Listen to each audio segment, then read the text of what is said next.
there was this sense of possibility in all of my generation about that you could work for social change, that you should work for social change, that progress was in the air, that all you had to do was work really hard and you could make it happen.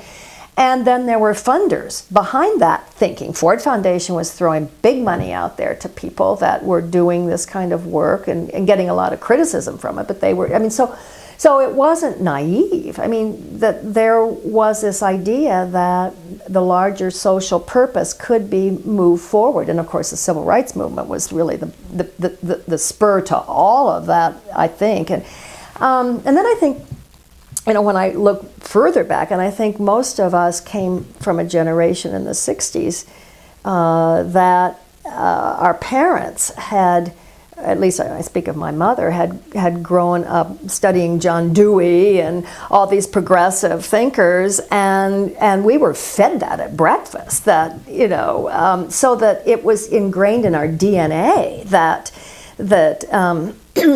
social mission was essential, that creative possibility was endless, that all you had to do was open yourself up to it and go, sort of. And so when I confronted the work you were doing and was thinking of going to law school, I just dumped the idea of law school and just got totally caught up in really what was a movement in the culture sector that was not unlike the larger movements that were going on. And so there was so much creativity and sense of possibility in it. It was infectious, and there was so much talent in it. Whether it was the young actors that were forming their own theater companies, or whether it was the curators in the museums, or there's just a passion afoot. And it really, the Cultural Alliance, in forming that bringing of people together, I think compounded it. That there really was a whole sense of this sector being potent for the city and having a great role to play, which is how I think we ended up in Judge Garrity's plan to desegregate the schools. Now, if you roll back from that to today, it seems like it's impossible to pull off anything like this. The Alliance is dead, the Collaborative is dead, the Artists Foundation is dead.